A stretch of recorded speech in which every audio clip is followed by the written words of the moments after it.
Everybody, always got to do that first. So, we're going to go over the cervical spine today. We got like 72 projections to do, right? 6 altogether, right? So, how you start is kind of up to you. Kind of depends on what you want to do. I do my 40 inches first, so I do my open mouth and my axial. So I normally start with the open mouth because that has no angle.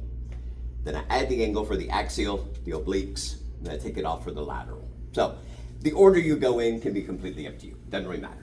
So, we'll have my patient with his back to the image receptor, please, sir. When you walk up, when you're comping, we're going to pretend that you don't know the patient. Say, hey, can I have your name and date of birth? Verify their information. Make sure that you have the right patient for the right exam. Understand you're having some pain in your neck. If they're like, no, it's my left knee that hurts, then you're like, wait, maybe we need to check with the doctor. Maybe something's going on. So, verify that information, maybe find out a little bit how they got injured, what happened, just to kind of pass that info on to the docs if they need it. This has a little notch in it, right here. Scared me. This is our center line.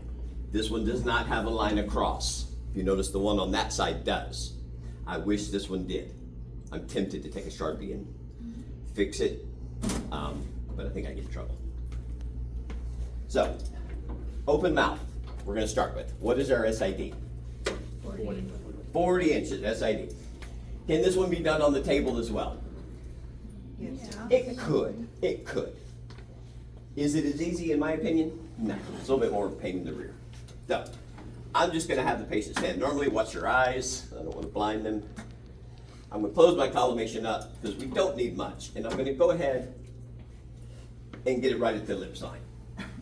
So, see how it's off-centered right now? That lets me know that I'm not detented. So, the one that says trans here, here's that little knock in the middle, that's where it's locked. So we need to have it locked in place. So, he's just a little crooked. All right, so, set you right about there. So now, see this line over here, the light? This needs to be in the center of the IR, or else we're not lined up. So the central ray and the IR need to be in alignment first. So see now how the light is right here? Now we're lined up. We can leave it alone for now.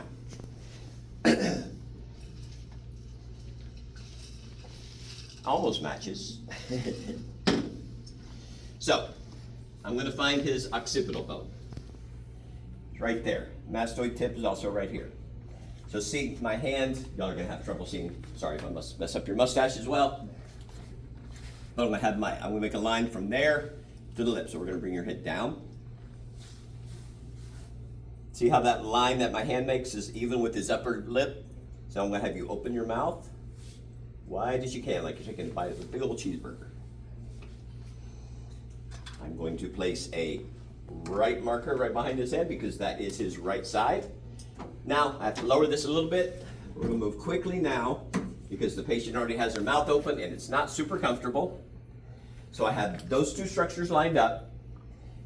Hold like that. Don't move, don't breathe. Run. I'm going to take the exposure. When you take the exposure, let your patient know and go ahead and close their mouth because they will leave it open. They will, if you tell them to hold their breath, they'll still be holding their breath. So be sure you tell your patient to breathe, to close their mouth, to whatever. One thing I do not recommend, do not tell your patient after each projection, okay, go ahead and relax. Some patients take that very literally. They like go and lay down on the table, or they sit on the floor, they find a chair, and you're like, okay, now I gotta start all over. So, don't tell them to relax, because trust me, they will get super comfortable, and now you gotta start all over. So that's the open mouth, okay? Pretty simple, right? The hard part is going to be lining up that anatomy, right? Questions on that one? What are we looking at in this one? What are we trying to see here? C1 and C2. Will we see the body of C1? No. Why not? It doesn't have one. And the dens is part of which vertebrae? C2, also called the axis. What's C1 also called? Atlas. Because the atlas is holding up the world, or our head. You had a question, Beth, I believe? On the marker, would that be, that should be his left? That's his, That's his lens. I did it, Yeah. I was just testing making y'all, sure. y'all failed. Extra points. I was testing y'all. Extra points. I've already told my TikTok people anytime I accidentally mess up, I blame it on the students and say I was testing y'all. Good catch. See, It happens. It happens even to the best of us, guys. Do as I say, not as I do. So yes, the correct marker. Good catch, Beth. None of y'all. Anybody else catch that? Y'all are all gonna say yes now, of course. Right? Oh yeah, totally, sir. I knew it was there. Sorry. And I even stood there for a minute. It was like, but I didn't do the whole, you know. And I still do that.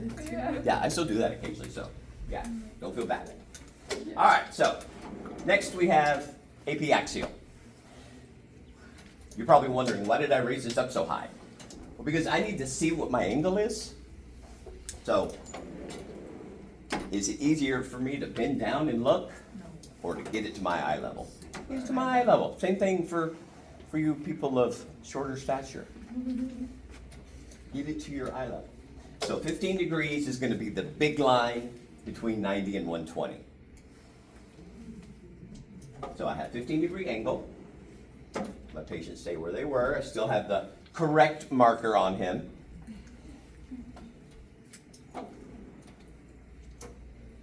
We're going to raise you. Actually, your head's fine, just like it is. So where do we want to be centered for this one?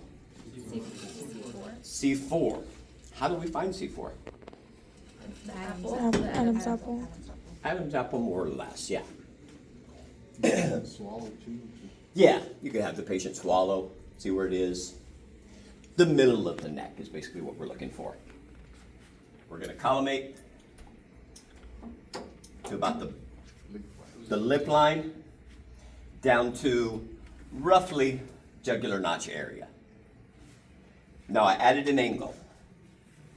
So I'm probably not lined up now, am I? So every time we need to check our CR and IR alignment. And I'm not off by much, but still that inch would matter. Close it up, make sure we're lined up. Side to side collimation,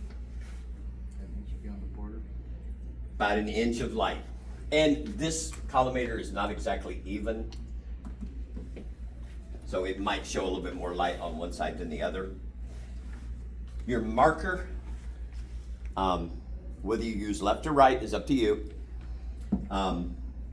Be sure it's in the light. If it's slightly out of the light, it would still pick it up. There's still a little bit of scatter that'll pick it up, but don't put it all the way back there. Yeah. Because then it's going to obscure anatomy and we're going to have to redo it. We don't want to have to redo it if we don't absolutely have to. Okay, patient will hold still, don't breathe, hold your breath. We just don't want any movement. Patient remains still, SID. This thing moves on its own, so when it gets off of 40, it happens, don't freak out about it. Patient's gonna hold still, don't breathe, gonna take the exposure, and there's gonna be our AP axial. What makes it axial? What's the axial part of the projection? The angle. More than how many degrees makes it axial?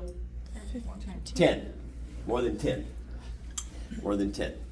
Okay, so those are the two APs.